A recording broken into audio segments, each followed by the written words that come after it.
Hi everyone, it's Helen here from Helen Chapman Handmade Crafts, and today I wanted to share with you this card which has been really popular on social media, and I think it's probably one of my favourite cards I've created, certainly within the last couple of months or so. And it's using the painted Poppies Stamp Set and the Label Me Bold stamp set. I'll just show you those quickly. We're using most of the images from the painted Poppies stamp set actually. You can see it's an image only stamp set. Beautiful poppy images. And Label Me Bold is really nice. It's got these beautiful sentiments and they're very basic, but the great thing about it is that you're stamping the background, not stamping the lettering, which is really unusual and gives a really lovely effect. It's also got some lovely kind of background details. This splatter is really nice. Hearts, stars. Unfortunately, it's leaving us already. It will be retiring, which I think is a real shame because I think it's a really useful sentiment stamp set, that one. Okay. The card base is a piece of basic black cardstock. And this measures 14.9 by 21 centimetres. And I've scored it at 10.5 centimetres along the long edge. We can fold and burnish that and pop that to one side for a sec. I've then got a piece of the Fluid 100 watercolour paper. And this measures 14.4 by 10 centimetres. Okay, now we need to stamp the images using StazOn because we're going to be applying water over the top. Okay. If you've never used StazOn, the first thing that will hit you when you open it is it smells like marzipan or something. It's got a really distinctive smell to it. Anyway, that's just an aside. We're going to ink up the first of our stamps, and you can play around with the formations of where you want your different stamped images. But I've gone for the kind of 6-section feel. Then we'll do the multiple leaf ones. Now, I think for the original card, I did actually mark out the segments of where I wanted the 6 images to be, but we're going a bit more random this time. Now, with this one, what we do need to do is just mask off very slightly because the image is too long for our different placements.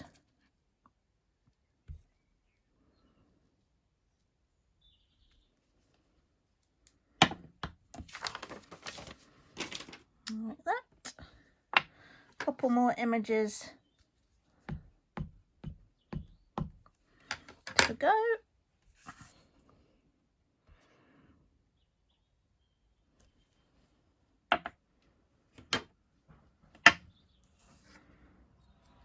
And of course you can do this in any sort of colour combination.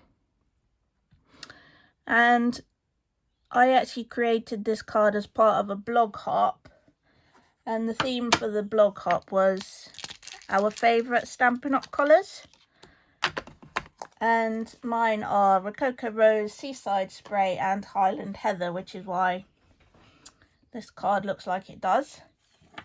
But it would work in all sorts of different colour combinations.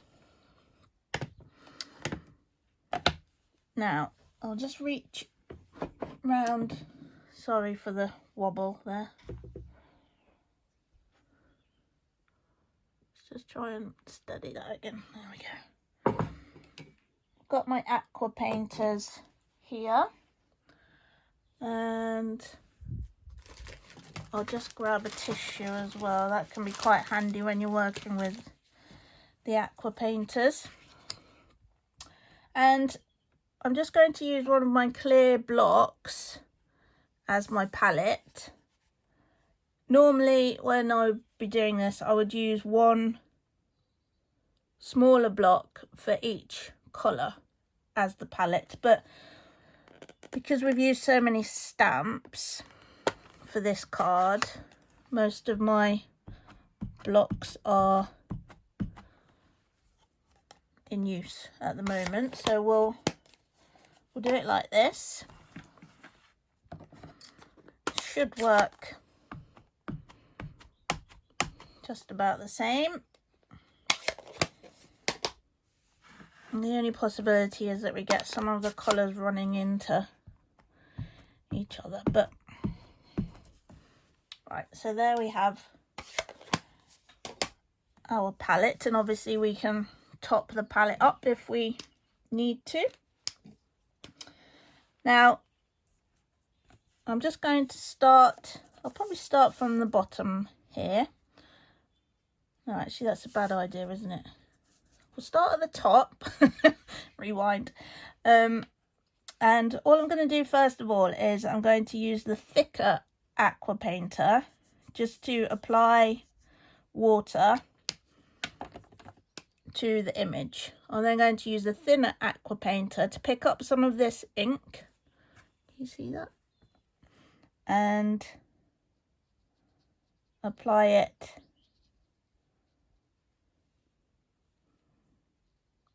to the water there.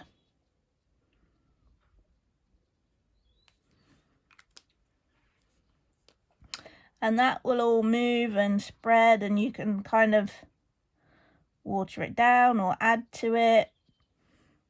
Really is entirely up to you. Again, on the next one, just applying water to my main image. And we'll just clean that off. And we'll go in for the Seaside Spray.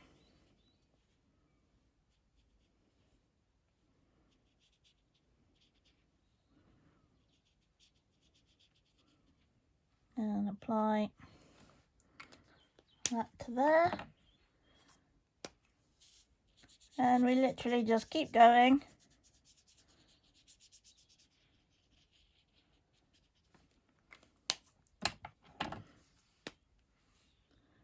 Seaside Spray again.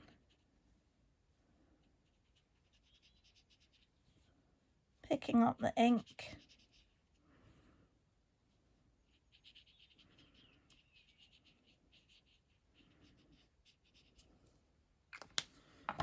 And on to the next one. And I know that people can find watercolour a bit daunting, but if you start out with a project like this, where realistically all you're doing is colouring at random, it's a really nice way to kind of build your confidence, because it doesn't really matter what the end result looks like, because it's just some It's just kind of a random application of colour, you know. So practice with things like watercolour washes and random watercolouring before you move on to trying to, you know, create beautiful watercolour pictures.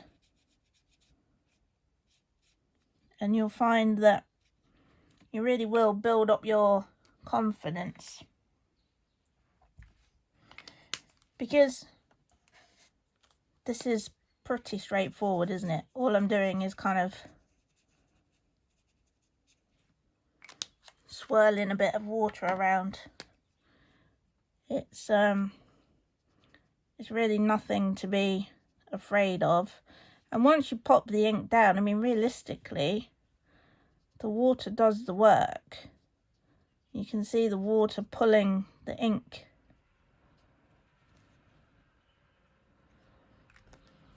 There we go.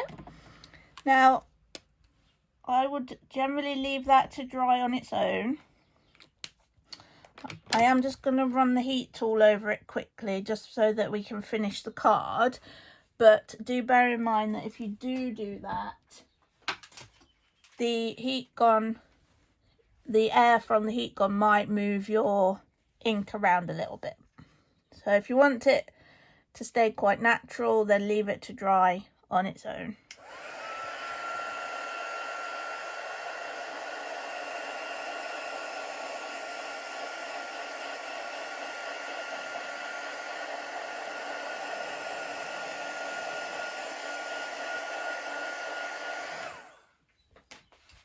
Okay, I'll just dab up any wet that we've got there just to be sure. And I'll give that a little bit longer to dry just by doing the sentiment next rather than rushing that too much. We're going to take the Hello sentiment from Label Me Bold, and we're going to stamp that 3 times.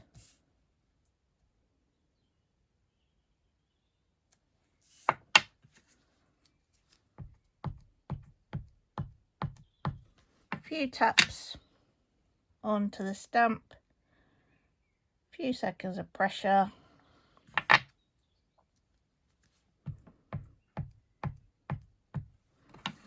Again.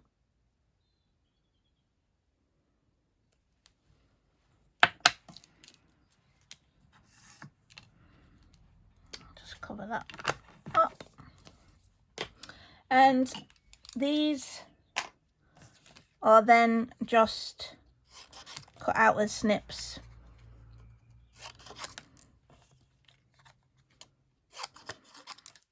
I think you'd probably find it a little too fiddly to do with the trimmer, to be honest. But obviously it's all nice straight lines, so it's not too complicated.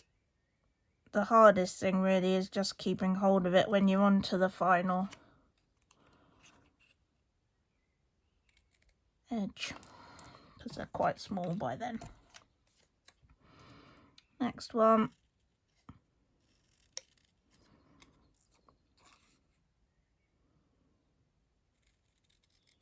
All the way along.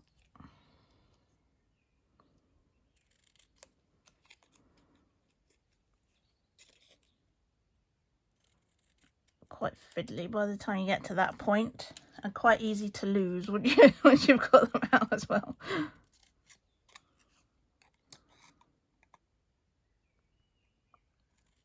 So don't cough or sneeze or anything once you've got these on your desk.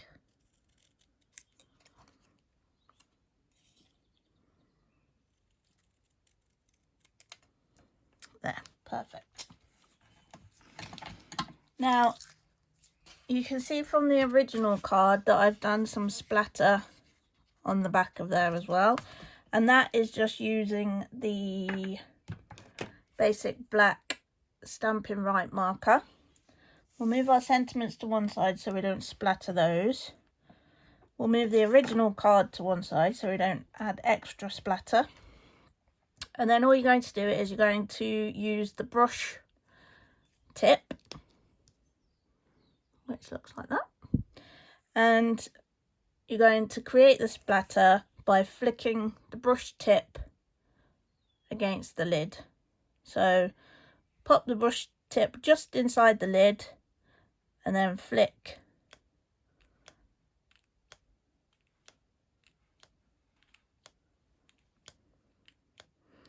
And I find this is a really nice technique when you feel like you've got a little bit too much white space on your project, but you don't want anything too heavy that's going to distract from your focal images.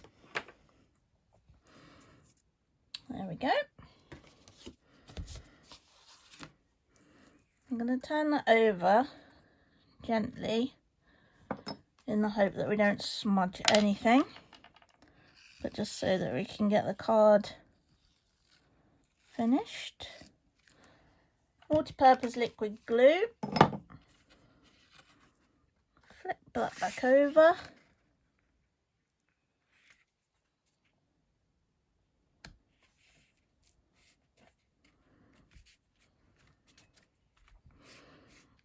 Again, if I was going to create this with more time, I would actually then put something heavy on top of there and keep it flat. Obviously the water on, even on the watercolour cardstock, does mean that it's kind of slightly misshapen and not quite flat, and also the heat gun can do the same to it. And generally what I do is I just put my Big Shot platforms on there just to hold it down, and then you'll make sure that it's nice and flat and it's stuck nicely to your card base. Now these teeny tiny little sentiments are really teeny tiny, and I find the best thing to do to stick them on, I want to use dimensionals, but obviously even the the mini dimensionals are too big. So what I tend to do is you always get these edges on your dimensionals that end up left behind, and they're perfect for this sort of thing. You can cut them into little tabs like that. And here's our first one. Pop that up there, and then we'll get some more of these little tabs cut. So never throw your dimensional sheet away once you've used the actual dimensionals off of it. Always keep it and just snip down the edges into whatever size and shape you need at the time.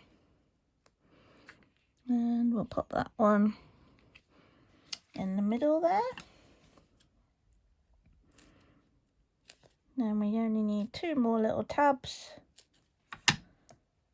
Flip that over.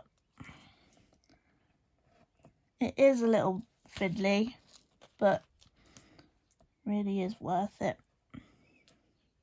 Promise.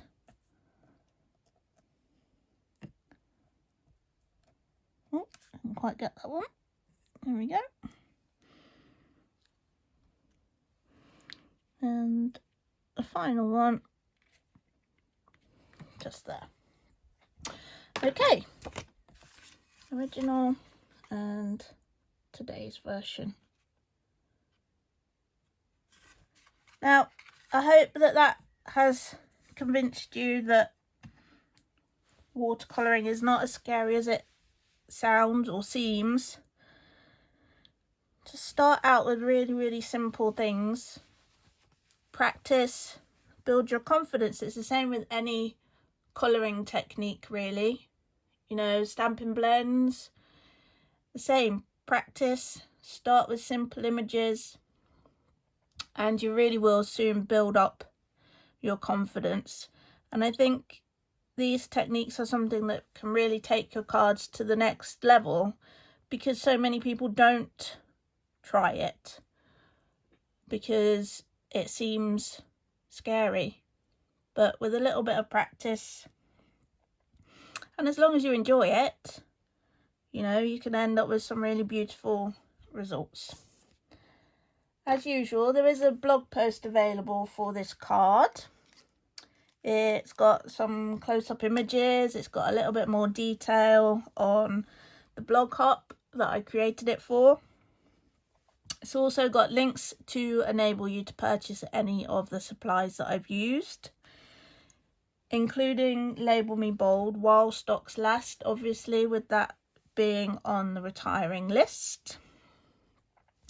I really hope you've enjoyed this video. If you have, give it a thumbs up. And if you haven't already, do subscribe to my channel so that you can see more inspiration from me.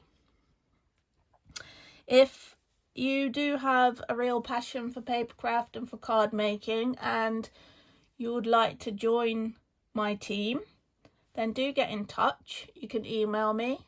It's helen@papercraftlife.com. You can also visit my website, which is papercraftlife.com. There is a page about joining my team. You can read through all the details there, but I'd be super happy to welcome you if that's something that you are interested in. Thanks again for watching, and I hope to see you soon. Bye.